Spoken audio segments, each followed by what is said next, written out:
จัดพิธีเลื่อนสมาชิกพรรคสำรองจำนวน6สหายยิง4ขึ้นสมบูรณ์ในวันที่21มีนาคม2017นี้หน่วยพรรคมัธยมสมบูรณ์นาบอได้จัดพิธีเลื่อนสมาชิกพรรคสำรองจำนวน6สหายยิง4ขึ้นสมบูรณ์อย่างเป็นทางการที่โรงเรียนมัธยมสมบูรณ์นาบอโดยการเป็นประธานสหายพันโทสายทองไสยสารเลขาคณะพรรคหาฐานบ้านนาบอสหายลาวคำศรีอัมไพเลขาหน่วยพรรคบ้านนาบอพร้อมคณะและสมาชิกพรรคหน่วยพรรคอ้อมข้างเขารวม30กว่าสหาย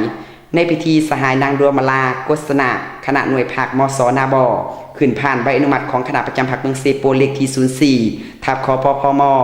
ว่าด้วยเลื่อนสมาชิกพรรคสำรองจำนวน6สหายยิง4ขึ้นสมบูรณ์อย่างเป็นทางการสุดท้ายสหายลาวคำศรีอัมไพ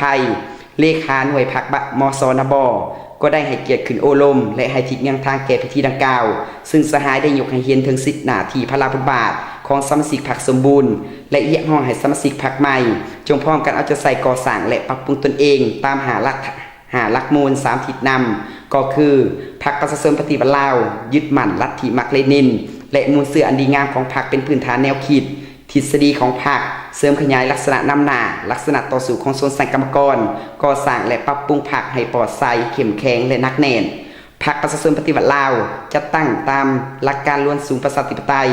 นำพาเป็นหมู่คณะบุคคลรับผิดชอบพรรคมีระเบียบวินัยเข้มงวดพรรคประชาชนปฏิบัติลาวถือเอาความสามัคคีอันหนึ่งอันเดียวเป็นหลักการพื้นฐานเพื่อหับประกันความเป็นเอกภาพทางด้านการเมืองแนวคิดการจัดตั้งและการกระทำของพรรค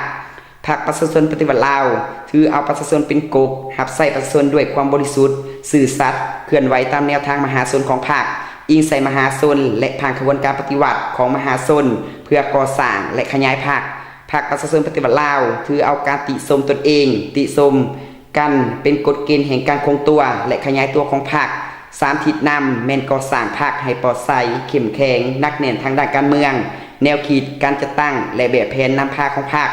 การก่อสร้างปรับปรุงพรรคต้องถือเอาคุณภาพเป็นกบหับเอาผู้ที่ดีเด่นมีเงินไขมาตรฐานครบถ้วนเข้าพรรคเด็ดเดียวเอาผู้ที่เสื่อมคุณเปลี่ยนธาตุออกจากพรรคบูรณะและพัฒนาตนเองอย่างบ่หยุดยั้งเพื่อให้เทียบทันกับความหิวโหยต้องการในการนำพาของพรรคแต่ละระยะสมทบระหว่างการเพิ่มทวีการนำพาของพรรคกับการเสริมสู่ความศักดิ์สิทธิ์ในการคุ้มครอง